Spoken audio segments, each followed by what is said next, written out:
Hi, I'm Joanne, a realtor with Century 21 Atria, and welcome to my series Explore the City as I explore the St. Lawrence market area today and share my discoveries with you.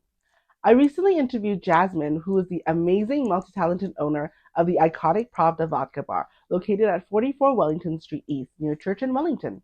I had such a blast with Jasmine and learned so many things about the origins of the bar, their vodka samples, different types of vodka, and so many more different cool things. So here's my interview now. Check it out. Hi, everyone. I'm here today with Jasmine. She is the owner of the amazing Pravda Vodka Bar right downtown in Wellington.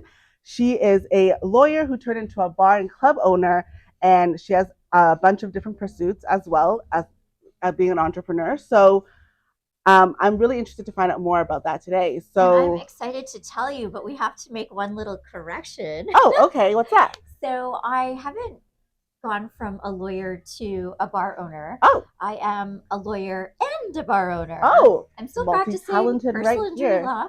Oh, amazing. So if Yeah. anybody needs a lawyer slash amazing bartender, I mean a bar owner, we I have him right also here. know how to bartend. And also like Shake up a good cocktail. so many talents. I can't wait to dive into this interview. So let's start with the first question, and that is, what is the Pravda bar really like? The vodka bar really all about?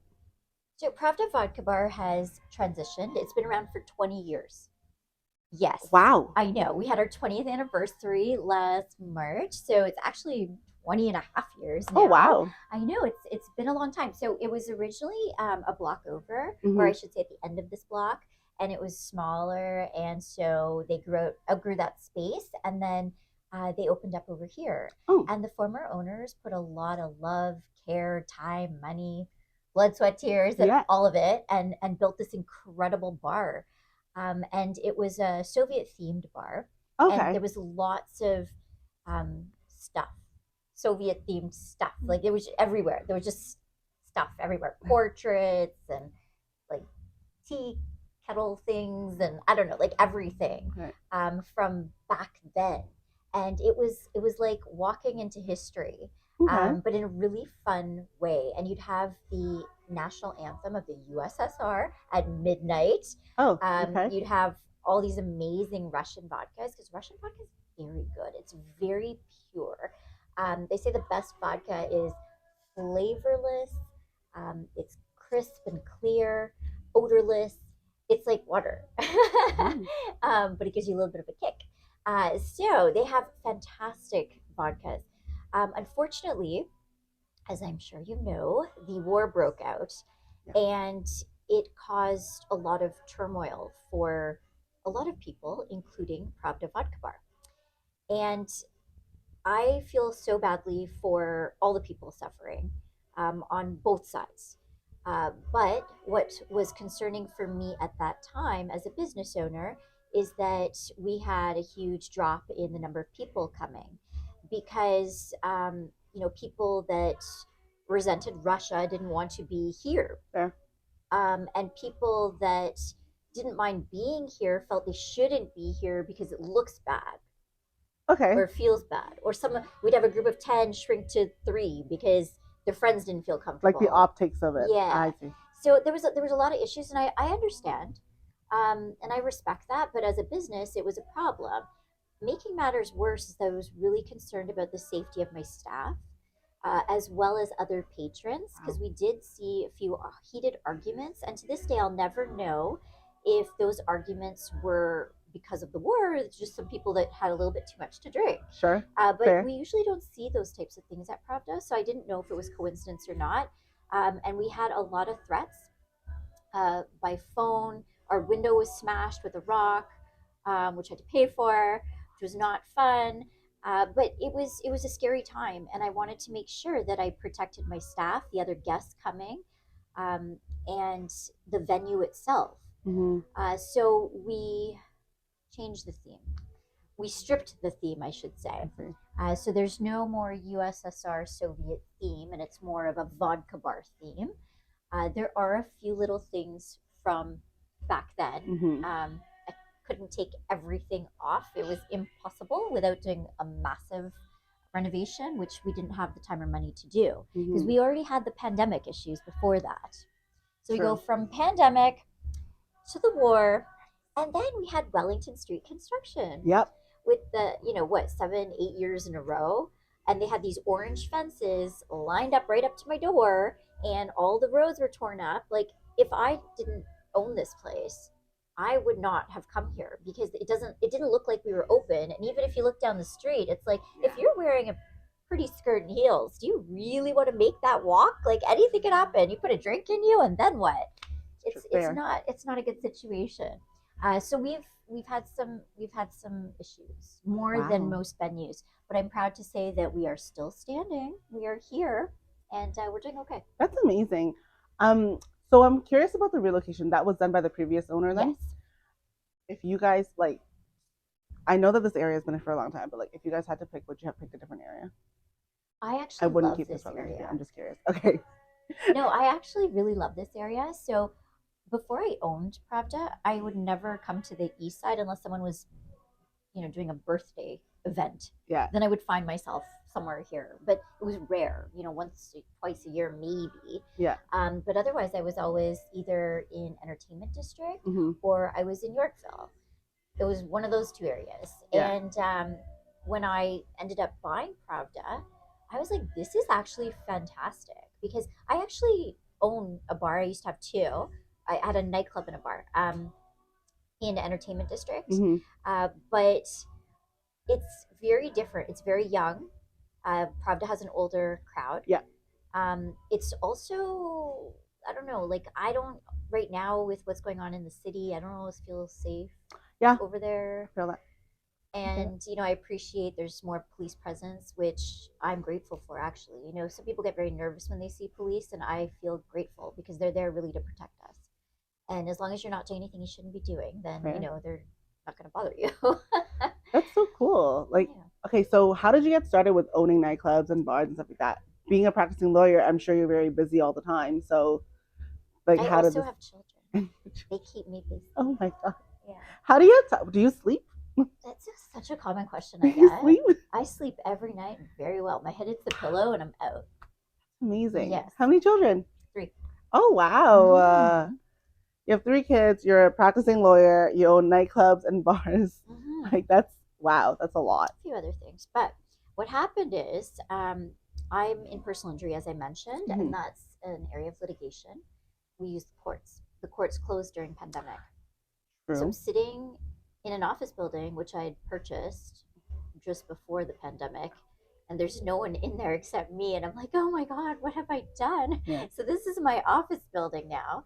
And I'm like, okay, I have to occupy my time here. So I also own real estate. Uh-huh. And so I'm like, well, surely the real estate market's going to tank right now.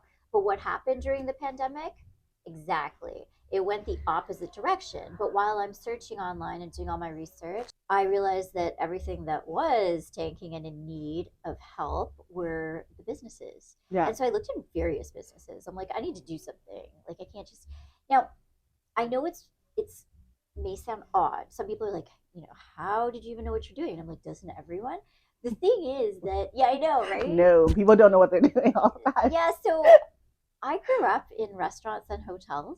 Okay. Literally grew up. Like, I was in the back office until I could hit the counter, and then I was helping. Oh wow. So this was normal for me. I also didn't know people didn't work 7 days a week. That was like a shocker. I was like, what? They don't? What? Yes. They have breaks and You days stop off. at 5? Because I just grew up in a home where everyone's just like, we're always on call. Because when you have businesses, you're always on call. Like, there's always something. Like, even here, like, I'll go home. It's 4:30 in the morning, and then I'll get a call from the security company. The alarm is going off. Oh, I'm gosh. like, what? What? Do I have to go back? Like, Yeah. Can you look at, like, it was just, I have to look at all the cameras and figure out what's going on. Right. So it's never a dull moment. But when you own a business, it's basically 24/7. Like, you are on call. I get that. Yeah, and then you've got, people not showing up, or deliveries not happening on time, or reservation issues. There's always something. Wow. That's really busy. Like that's amazing that you do so many things and you're just like, yeah, it's just like a norm. That's like so cool. It is. It's my normal. Yeah. It's normal for awesome. me. You just do, you don't think. So you said you had like a restaurant business background. Where are you from originally? So I was born in Toronto. Mm-hmm. My family moved out to BC for 6 years of my life when I was, I think, age 3 to 9. And I used to tell everyone there that I was from Toronto. Yes. Represent, girl. Represent. I know, at age Yes. 4, I'm from Toronto because we were in Victoria, which Okay. they say it's for the newlywed and the newly dead, and I Oh was my God. I was neither. You're like, I'm a child that's hearing this. Oh Yeah, there was God. like nothing to do. Like even now, when I go back, my mother forces me to go back because she has all these great memories, Yeah. and we have a lot of family in Vancouver. So we go to Vancouver and we'll take a day trip to Victoria, and I'm like, it's a day trip. I will not stay longer. There is no reason. Like I can finish this island in a few hours. Do your Go kids see. like it? Have I taken them? I think I took my son. I haven't taken my daughters. They love Vancouver. Okay. They've actually spent a lot of time in Vancouver. Okay. My one of my cousins is a summer camp counselor. Oh, cute. Yeah, so I think it was last summer or the summer before, I can't remember. But I was like, hey guys, you want to go to Vancouver? They're like, when? I'm like, we leave tomorrow, and they're like, yeah, Oh, yeah, let's go. sick. And then That's I put awesome. them in this camp, and they loved it. That's awesome. Yeah, What a cool experience. Just to be like, mom's packing us up to Vancouver. All right, let's go. That's yeah, like awesome. I do that all the time to them. Like, do you want to go to Miami? They're like, when? On the weekend? And they're like, yeah. Awesome. You seem like the best mom ever. Oh my No, I God. love my kids though. I have so much fun with them. So, aside from, I'm assuming, the pandemic and then the whole war thing, would you say like that would be the biggest challenges that you guys have? Or right now, what would be considered the greatest challenge for you guys at the So moment? the environment right now is still challenging, but it's not just Pravda. The challenges I told you that were unique to Pravda were just Pravda, except pandemic. However, now what we're seeing in the industry is a decrease in the number of people booking reservations, going out, and it's a combination of reasons. During the summer, habits have changed. People are used to being out and about. Mm-hmm. There's so many festivals. Our summer's so short. People would rather be out than in, which I understand. Sure. But again, habits have changed. Not everyone is comfortable being inside. I know for people that live in the city and we're always going out, like it's like, what's wrong? Yeah. But some people are still very conscious. And we saw Teresa Tam make an appearance recently with her mask saying, another COVID variant, and we all want to pretend like it's not there, but it's there. Yeah. And whether real or perceived, that influences people's decisions. We have a situation where we had huge government spending. Don't get me started on that. But that resulted in basic economics. You have huge government spending, you're going to have a corresponding high inflation rate, and the only way to bring it down is to raise the interest rates. And that's what we have. So people have less disposable income. So they're spending less. So people that used to do bottle service are now just getting one off drinks. Again, I completely understand. Mm-hmm. I don't want to force anyone to spend what they don't have or spend Sure. their run money. But for businesses, we're struggling. And Open Table actually reported that the number of reservations are down. You still have a dead downtown core because people are resisting going back to the office. Right. So you have, and people are like, oh, but it's busier on the subway. I'm like, okay, but you got hybrid workers. So they're not coming in on Monday and Friday. Mm-hmm. And Friday, Thursday night used to be a big night in the city for the corporate world. Yep. I used to go out with my lawyer friends every Thursday. I was like waiting, texting at the end of the day, where are we going? Where are we meeting? Okay, I'm going to go settle the kids. I'll meet you there. Those days are gone. And then Friday, you'd have, usually the younger people would come out for happy hour drinks after work, Yep. Start the weekend.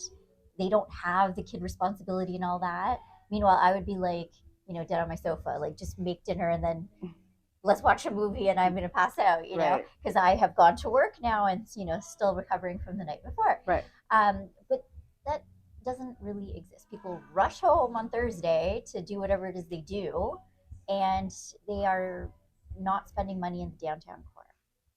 So you have a combination of factors here. I understand people are hurting in terms of disposable income, but it's changes in habit and no one working downtown. I can't say no one. A huge Less decrease. people. You've Yeah. got, the vacancy rate for office buildings is at 18% in downtown Toronto. Yeah. And that's actually, in my opinion, lower than the real number because 18 is what they say. Commercial leases are usually 5 years. Mm-hmm. So not all of them have renewed yet. People Yeah. are still stuck in leases. Doesn't mean they're using the offices. Absolutely. So the vacancy rate, in my opinion, is probably far greater. And anyone who worked downtown before, like in okay, you may see some hustle and bustle on Wednesday, okay? But you come here at night and it's a ghost town. There is nobody Yeah, it's here. quiet. It's And it very used quiet. to be like, there'd be some big case one or some bankers with their whatever IPO, I don't know, like something happening, you'd see people. Hmm. And you just don't see it anymore. That's so weird because you don't think about that overall as a business, but I'm like, yeah, absolutely right now. And you guys definitely feel it a lot more because restaurants are different, bars are different. And I feel like, especially with bars, people are like, well, I don't want to go to a bar and spend like 20 bucks on a drink, no matter how good the drink is. It's just for them. It's like, well, I'm just going to go home and just go to the And that's LCBO. what they were doing during pandemic. Yeah. Like my son is 18. He's in Montreal right now. Why do you think? Oh, nice. He knows what's up. Yeah. I respect that. I told him better be home by tomorrow. But he started university and like that age, well, a couple years older than him, they spent their first couple years, you turned 19, you were at the Oh, bar. yeah. These kids by 21 still haven't even been to a bar because they've been at That part. home, Yeah. drinking in the basement for buying a bottle for $30 Yeah. and they all enjoy it. Why would they go and spend $300, $400 on a bottle? They can't afford that. What a shell shock, too, just to go and be like, the sticker price is how much to get Yeah, a bottle? Like, what is this? exactly. You have to pay cover. Why don't we just go to my place? Yeah. Like it's free there. So, it's just a completely different world. And I know from my day job, like most lawyers are forcing themselves to go to the office a couple of days a week. There's very few lawyers that I know that are going 5 days a week. Yeah. I go because I feel that there's a lot more energy, work energy, when I'm there, and I believe in collaboration, mentorship, client relationships. I don't know, happiness and fun with my coworkers or my employees. Yeah. Like I Yeah. appreciate all that and I recognize the importance of it. Whereas when I'm at home, yeah, I get stuff done, but I also do the laundry, and then I'm like, I better put the dishes away and this and that and whatever, and I'll get my work done, but it's not the same energy, the Yeah. same drive, not as focused. That makes sense. Mm-hmm. So there's so many bars in down in the city. What distinguishes Pravda from other bars? Pravda, we've got live entertainment. We have a DJ Friday and Saturday night. On busy Thursdays, we do also, but Friday and Saturday night for sure. We have a walk-in vodka freezer, and Oh, there's vodkas from all over the world. We give guided tours in there. We also do vodka tastings, so you would choose one, two, or three different vodkas. You'll get rye and pickles, and you will get a lesson on those vodkas. You have that usually downstairs in our lounge area. cool. The venue itself is beautiful because of the layout. So we have a downstairs that's more of a lounge. Upstairs turns more into a nightclub on Friday and Saturday nights. But it's not a traditional nightclub. So I did own a traditional nightclub where it's like a big square or rectangle and lots of lights and it's dark and like the speakers were floor to ceiling Mm-hmm. and you can't hear anything when you leave. And it's really fun, but it's a mosh pit of people dancing and drinking and having a good time. Pravda's not that. Pravda's an older crowd. You mix, you mingle, you meet people, you dance, you eat, you do everything you want to do. But it's more loungy. You can Cool. dance if you want. There's people that dance, but we don't have a designated dance floor. And as I said, it's more loungy. Cool. So, what would you say are the most popular items that people order in Pravda if they not haven't been here before? Well, okay, so we have all liquors, but one, the vodkas from all over the world are a unique experience. We have vodkas that you can't get anywhere. Oh, Like I had them imported by a cool. liquor rep. So then I has to go to LCBO, get checked, and then I get them. So that is definitely unique to Pravda. And it's really interesting because so there's one brand, I won't name it because I don't want to be sued for defamation or libel or whatever. But there's one brand they have great marketing. Okay. Mm-hmm. And everyone, when you go to the club, you're like, I'll have that and soda. Or I want a bottle of that because that one is, the popular one. Sure. But when I first bought this bar, I had to try all these vodkas. And I just didn't do it all at once. But I would try What to a do day. I would try to do like two or three a night, Mm-hmm. Friday, and then two or three Saturday, as well as I had to learn how to make all the cocktails. And I was trying to learn like three or four a night. and I would just keep making them every single time someone ordered it, so it would go in my mind. But the vodkas, when I tasted all of them, I couldn't believe how different they all were. And in fact, that very popular one is perhaps the worst one. Oh, Like, you heard it here first. no, no, not very good. I have ones that I really like. Cool. Mm-hmm. So if anybody needs any recommendations, there's specific vodkas that are Yes. super cool that you need to talk to them about and ask for sure. We also have very good martinis. You guys do have a really good martini. Yes, and yes. we have happy hour martinis 5 to 7:30 Thursday, Friday, Saturday, and the martinis instead of $18 are $10. Hmm. Also, $18 may sound like a lot to some, but it's 2.5 ounces. Yeah, that's actually It's a good deal in it's a going Toronto, rate. downtown Yeah. Toronto right now. Yes, absolutely agree. It's the going rate for the cocktails for sure. So let's talk a bit more about the area. We talked about, you said you love this area and this is the area for the bar. What do you love most about this area? I like that it's not right in entertainment district. Like King Street, I hate that you can't drive on it, especially in winter. Yeah. Like who wants to walk on the? You're wearing your nice outfit and then you're like trudging along snow and ice and whatever. Agreed. So I that bothers me. I also find the streets are torn up in other areas. We don't have that because they did it for 8 years, so now it's really, really Oh my smooth. God, I know. The construction on Wellington has just been Yeah, a nightmare. Yeah. But yeah, it's also a younger crowd. It's also, don't get me wrong, Entertainment District is amazing. There's wonderful venues over there, but I like coming here because this is a destination. Mm-hmm. I also love the park. The park at night, right across the street, Yeah. it lights up. The fountain lights up, and it's beautiful. So when you leave Pravda, you walk right out and you see that fountain, and you're like, wow, that was a good night. It's just beautiful. It lights up. Awesome. Um, are there any like favorite restaurants, favorite places that you love in this area? Yes. There is Playa Cabana that just opened recently. Okay. The tacos there are fantastic. Quick meal. They also have really good tequilas. I'm not a tequila drinker, so I, they try giving them to me because they know me and they become friends with me, and I'm forced to indulge. But I'm just like, do I have to? But apparently, these are really good tequilas. So there's that, and then Piano just opened behind us, Yes. which is it's delicious. And there's Woods Restaurant that not a lot of people know about. Now, Woods, the owners of Woods, are the former owners of Pravda. Oh. And the food is delicious. Like the former owner, one of them, the one who operated this place, his attention to detail is incredible. And so the food and the presentation and the vibe, everything is really good. Cool. But he doesn't advertise because he likes it being very niche. Oh, okay. So So like wants more like local, like discover yeah, kind he of thing. wants like he doesn't want it to become just pedestrian, like just everyone comes in. He Oh, okay. likes having his clientele, and it's like a special place. I don't know. It's a different way of thinking, but it's fantastic. Suko Thai is delicious.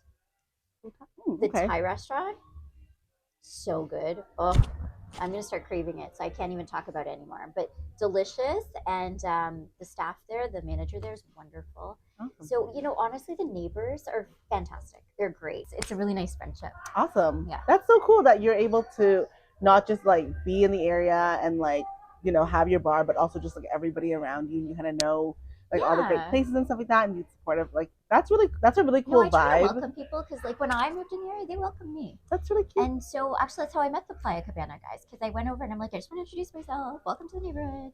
Because I believe that the better the neighborhood is, the better it is for all of us. I agree.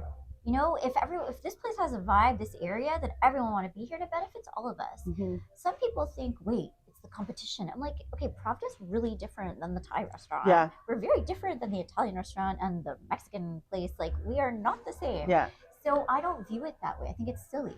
My last question is to wrap up the interview. Are there anything exciting right now coming up? I know that the holidays are coming for Pravda. Like, are there anything cool, like new drinks maybe, or anything you can share? So one of the greatest things about Pravda, have you watched The Great Gatsby? Yeah. With Leonardo DiCaprio? Yeah, of course. You know those crazy parties? Yeah. That's Pravda every weekend. Who doesn't want to come to those parties? Like, guys, come on, let's go. So yeah, we do have a Halloween party, and we'll have a New Year's party, and we do have all that. But you don't even need that. You just come to Pravda on a Saturday night, and you're gonna have the time of your life. Awesome. All right, that wraps up my interview. Thank you so much, Jasmine, for your time. I really appreciate Thanks it. for having me. Yeah, I'm so excited. And if you guys haven't been to Pravda, or if you have been to Pravda, I hope you guys learned something. And definitely come check this place out. I think it's really awesome. And I've been here, and I'm still learning things today, talking to the owner, who's amazing. So if you guys have any questions or whatever, please make sure you guys comment and come check this place out.